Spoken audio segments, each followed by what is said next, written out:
I'm Anders Björklund, Professor of Neuroscience here at Lund University in Sweden.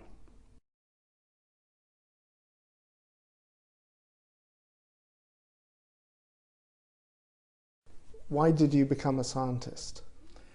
Well, difficult to explain, but I think I'm basically a very curious person, and when I started my medical studies I had this idea that I probably wanted to go into some kind of research rather than become a doctor. So when I got the opportunity in the second year of medical school to start working in my future mentor's lab, then I took the opportunity, and then I never finished my clinical training. What would you describe as being your research focus? Well, early I came to work with dopamine, but my thesis was around dopamine in the endocrine system, the hypothalamus pituitary. In my early postdoc years, I switched to studying dopamine in the brain with microscopic techniques, and the key was that my supervisor had developed a new technique. It's called the Fall killer technique, which allowed very sensitive visualization of dopamine and dopamine neurons in the brain. And that's how it took off. If I had to ask you the tough question, how would you describe your research in 30 seconds?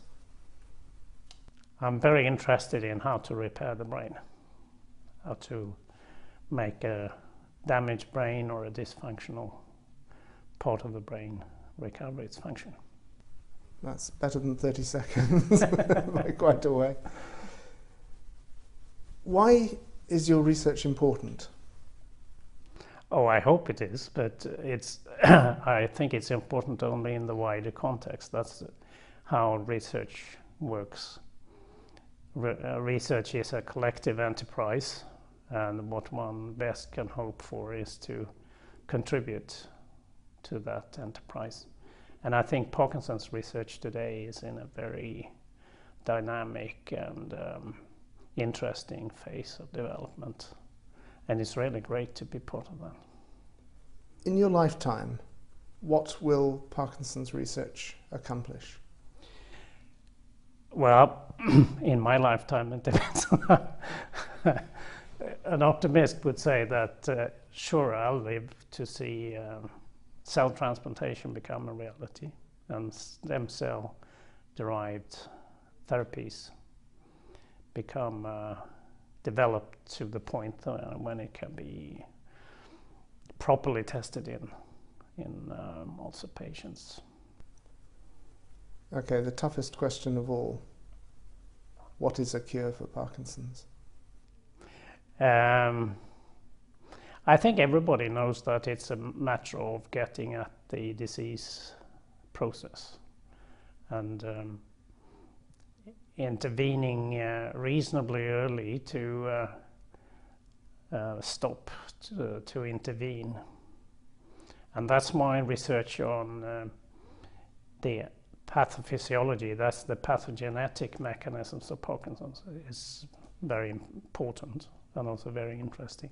I think we're starting to get insights into what happens in nerve cells and in dopamine neurons in particular in patients with Parkinson's. And that's a very important paradigm shift from, let's say, 10, 20 years ago.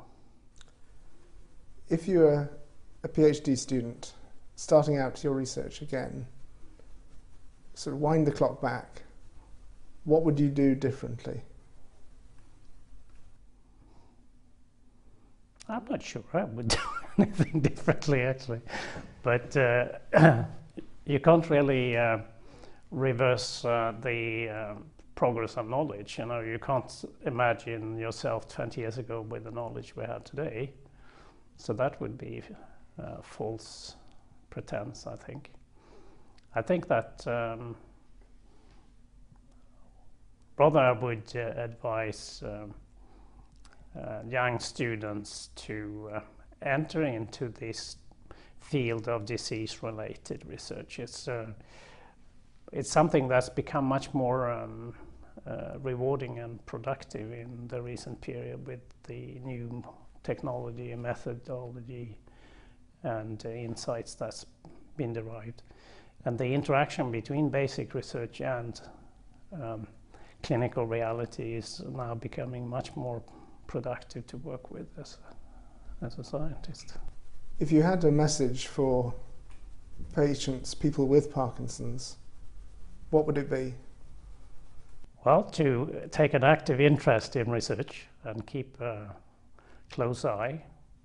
I think that around the corner there are new therapies, new treatments that may not represent a cure straight away, but I'm sure we'll be seeing more and more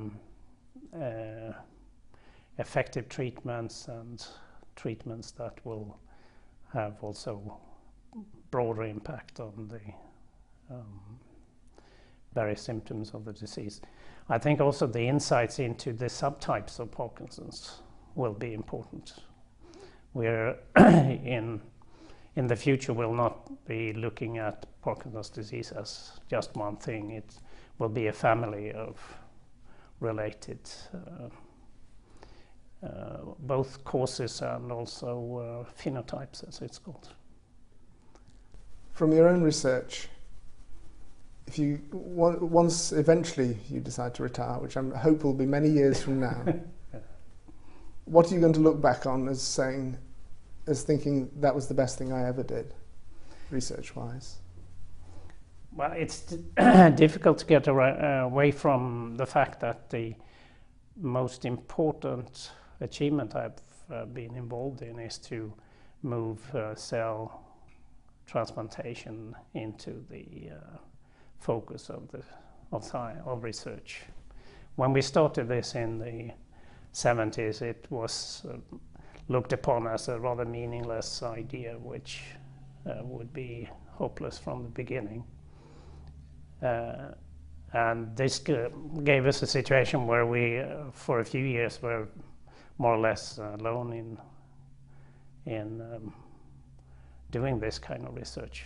But then it's been picking up, and the whole view of the brain as a dynamic, malleable, ever-changing structure has gradually evolved, and that means also that we today know that the brain can accept new cell elements into its circuitry, and new cell elements can also become functional. That's now quite well accepted. Anders Björklund, thank you very much. Thank you.